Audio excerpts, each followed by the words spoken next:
Coming up, Paul Stanley's Fine Art Tour is headed down south into Fort Lauderdale next Friday the 3rd at Wentworth Gallery at Seminole Hard Rock, where we plan on going to. And then Saturday the 4th from 6 to 8 at the gallery at Boca Raton at the Town Center Mall. Then in February on the 24th and the 25th in Maryland and Virginia. I can talk about it, but I think our next guest can talk about it even better. I hate the word legend. This man is a legend. Let's welcome to the program, Paul Stanley. Paul, how are you? I'm smiling right now. Yeah, when you don't have to fish for those kind of compliments, that's great. I'm really doing terrifically, and it's great to speak to you, and looking forward to coming down to your neck of the woods. Talk about, we're going to talk about the gallery, but first let's talk about how you started this. I know that you've been doing this for quite some time, but just one day you sat down and started to paint, and it came out like it is? Actually, about 20 years ago or so, a little more, I was going through a pretty rough time personally, and my best friend said to me, "You should paint." And I was like, "Really?" And something about it kind of like resonated with me. So I went to an art supply store and bought paints, brushes, an easel, canvases. I had no idea what I was going to do. I spread newspaper all over the floor and started painting. And at first it was kind of just, I guess, stream of consciousness, just kind of like purging, better than being in the shower screaming. So I just started painting, and every time I painted, it was kind of like a relief. It was kind of, that was what I guess that's what I was feeling. And it was kind of primal, but it was also a lot of color.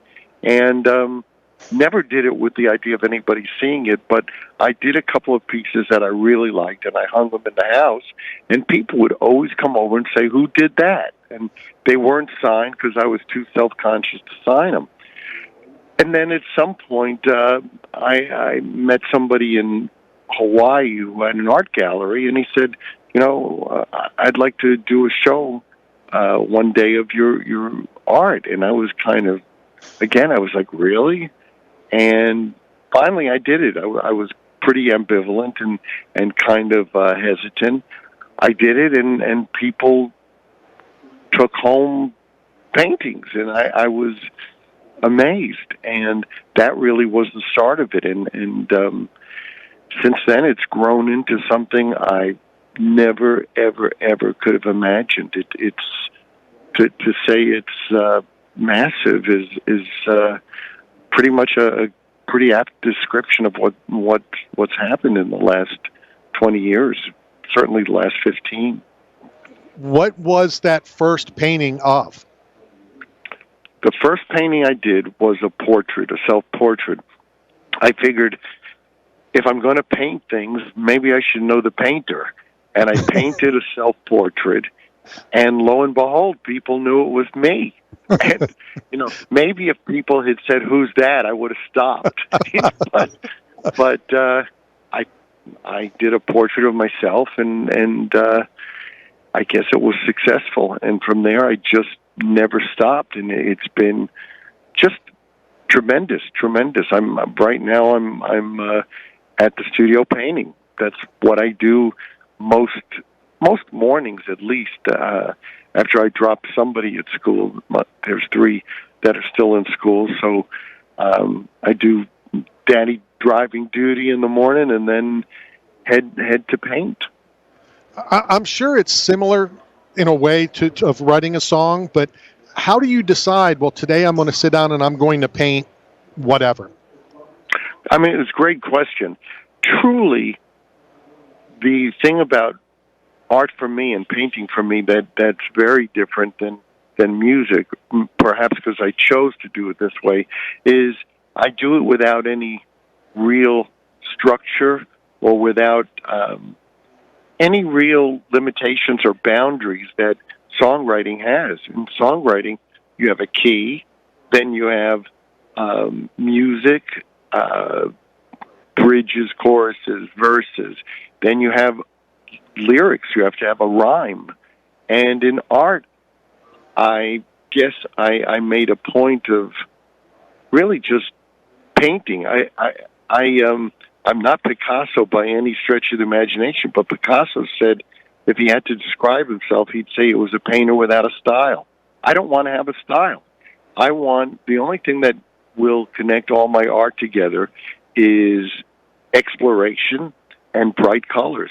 Everybody who sees my work says, wow, you're great with color. And maybe it's because I don't know anything about color relationships, the things that you learn when you're formally trained, primary colors and secondary colors. I don't know any of that. I just paint. And the only thing I'm trying to do and will continue to try to do is express myself without any boundaries or limitations or expectations. We're talking to Paul Stanley, who's coming to the area down in Fort Lauderdale. He'll be there next Friday on the 3rd, and then Saturday at the Boca Raton Town Center. I'm curious, Paul, is it the same feeling as you're on stage, you're singing, you see the crowd, as well as you're at a gallery and you see people coming in and staring at your paintings? Is it the same kind of feeling, or is it different? I think it's different. It's different. Certainly when I'm on stage, if you have 20, 50, 80,000 people, they're involved with the show. They're involved with the interaction with me. In a gallery show, it's I don't know. There's certainly less screaming, and there's less arm waving, but I find it connects. People will say to me, "I don't know anything about art, but," and then they'll start to say something. I go, "Wait a minute. What do you need to know? You don't." Every opinion is valid, and the idea that you need an education to have an opinion is really the work of critics, because they put that forward because their salary depends upon it.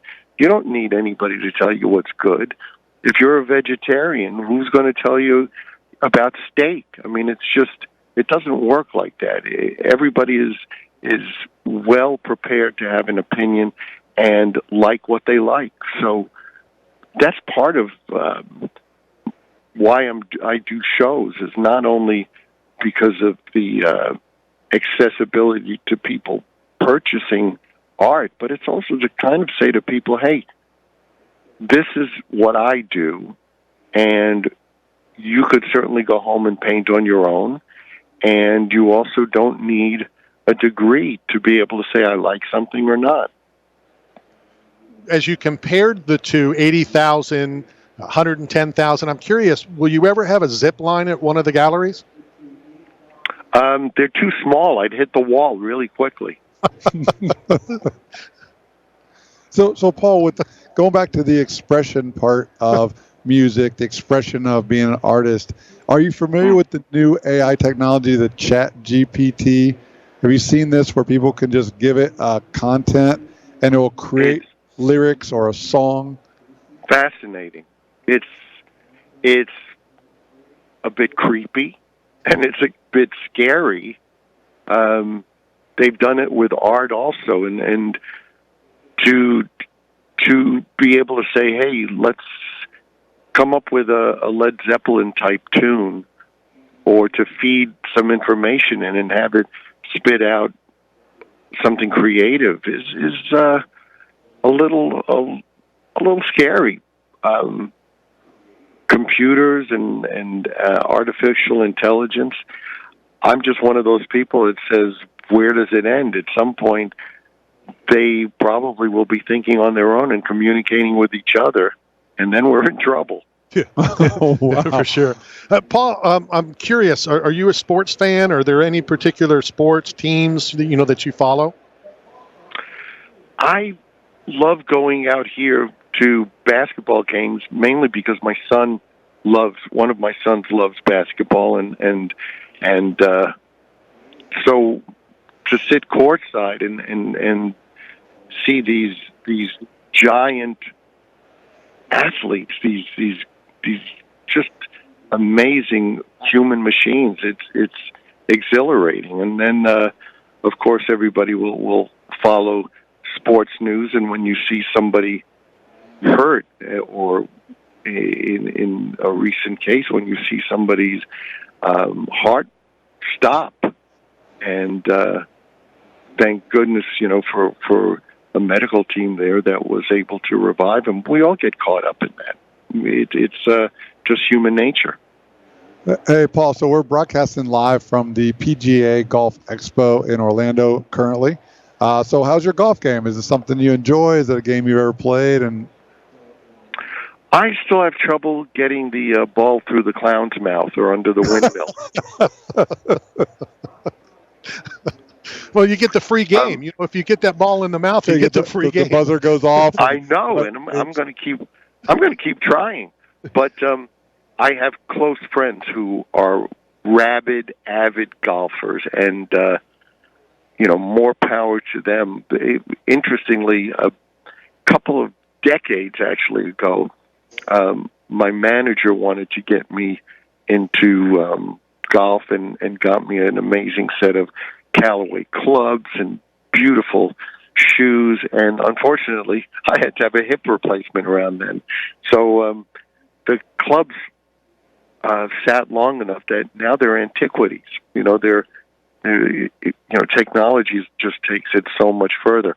I can tell you a great story that I was once. We were on tour, and we were in Scotland, and lo and behold, somebody says, the oldest clubhouse and the oldest holy ground is right here. Yep. So I wound up at the hallowed ground there, and I walked in with a date I had at the time, and a bunch of guys who looked like they just crawled out from under a bus, and we walked in, and everybody, just stopped. It was like that old commercial where everybody stops to hear what some expert has to say about finances. Everybody dropped their spoons, and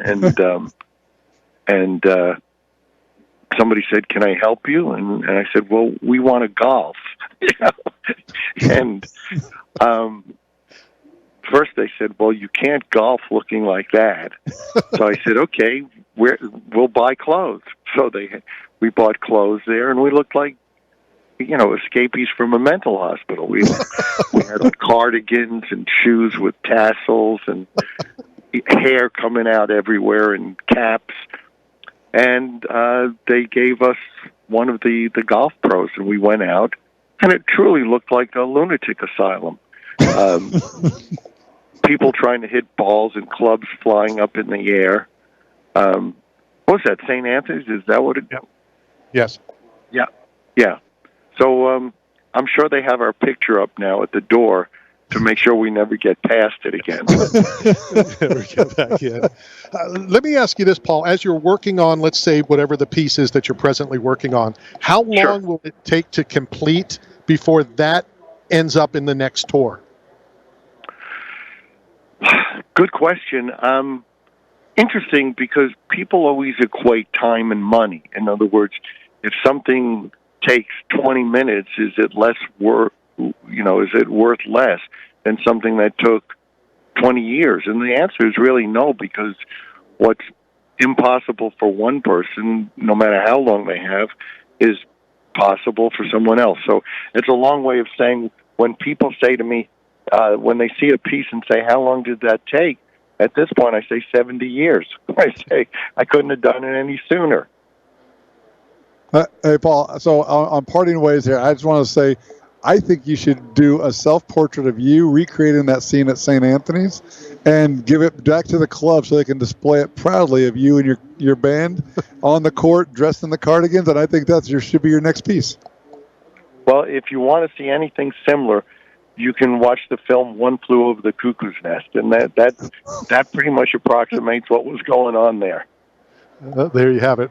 Paul, thank you very much for your time. Awesome. I know we have your address. We're going to send you a package from 8 Man Strong, some gear. Hopefully you gave everybody size. If not, we'll get back in touch. I want to send the whole family, as well as I will jump in the car. We're in Tampa. We're going to drive down to meet you on Friday. Oh, please.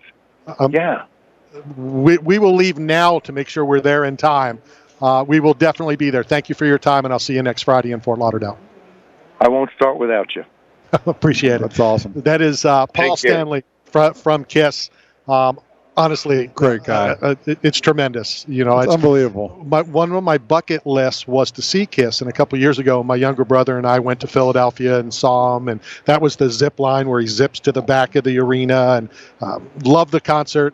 And yeah, we're going to get a hold of Steve, and we are going to make that trip to Fort Lauderdale next Friday for sure. I want to purchase a piece.